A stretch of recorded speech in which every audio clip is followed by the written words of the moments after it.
Hey pilots, it's Craig Gamble with tandemparagliding.org. We're going to redo our video maillon loops so we can see things a little bit better than before. Here's a single loop. To make a double loop, at the top side of the loop and the bottom side, grab the bottom side, pinch it, with the hands underneath it, and twist it towards you.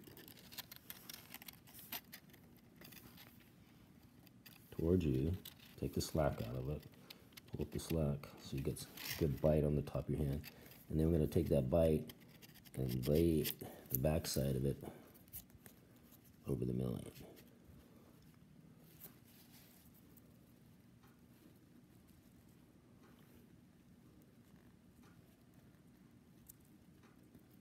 I'll take the slack out of this line, and then you can see there's our double loop. The way you know it's done right is that the extra loop is in between these two outer portions of the main loop.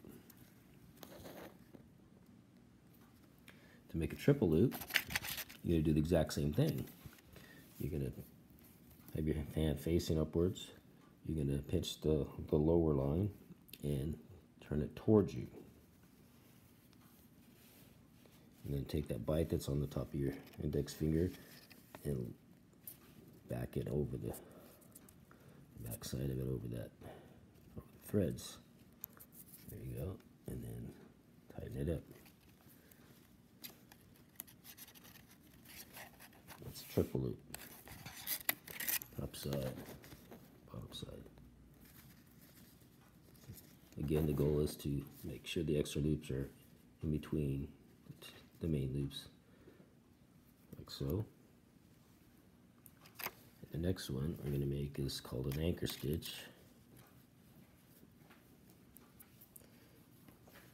There's a couple ways to make an anchor stitch. It's also called a lark's foot or girth hitch in America. You can take this loop and fold it down like this to make this shape that you see there, and then you can slip that onto your maillon that way. To make your anchor stitch, you just have to do it in the right order. I'll go through the top side, and then I'll go through the back side on the maillon, and then that'll make the anchor stitch. It's top view, bottom view.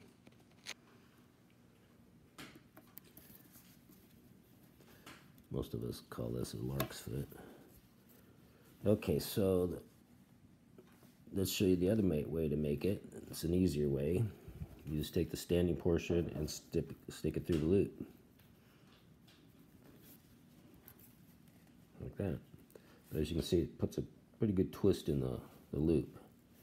So you're going to have to take the loop and take your fingers, pinch them on this side and this side, and roll it outwards. And it'll flatten the loop out so it looks normal again. Then go ahead and slip that over your maillon. This, and there's your anchor stitch again. Okay, the next loop that will shorten the line even further is called an anchor stitch plus. So what we're going to do now is add an extra loop on this outside one. You're going to have to get some slack.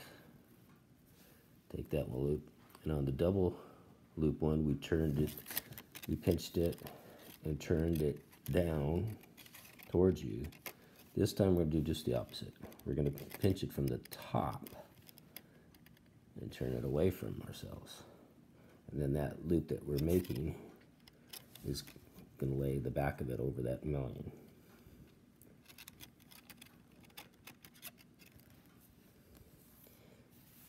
And then if I cinch it too soon, it's going to be on the outside of the anchor stitch. We want it on the inside, this extra loop, to make our anchor stitch plus. So you just slide it into place, and it'll go right in there. And that's how you dress it properly. That's how it looks from the top view, back view. It's anchor stitch plus.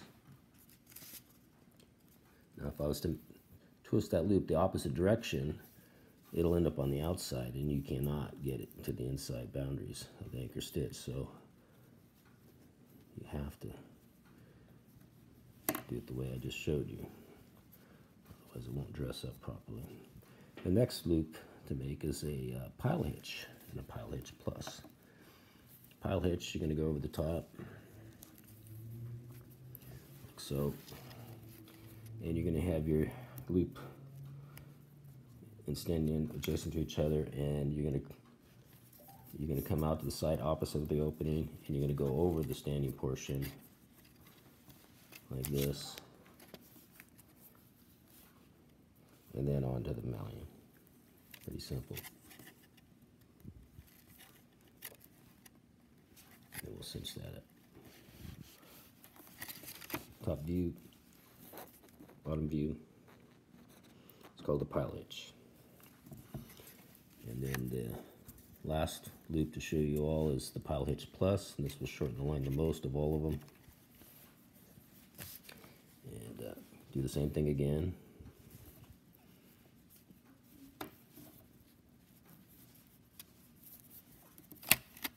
We're going to come out on the side of the opening before we go over the standing portion. Now we'll go over the standing portion like so. Just like that. And then we're going to go around the back and hook over the threads of the maillon that way. Give yourself some plenty slack so you have the traveling distance here a little further. Go around the back and then come around the loop like this. And now we'll cinch her up.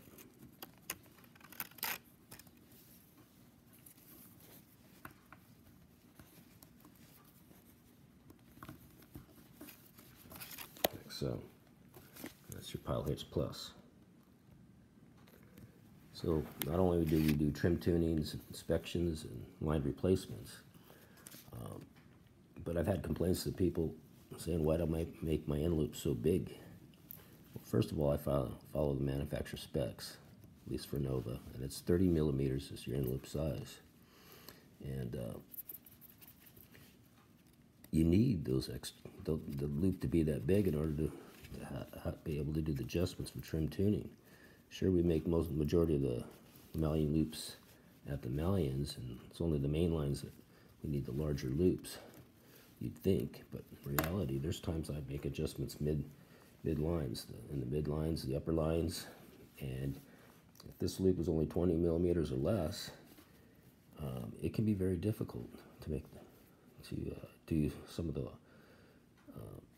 double loops is pretty easy, but when you get to the other ones, the triple loops, the anchor stitch, you need a larger loop in order to make them. So keep that in mind if you wonder why my loops are 30 millimeters, in some cases 40 millimeters. Okay, that's it for today. Take care.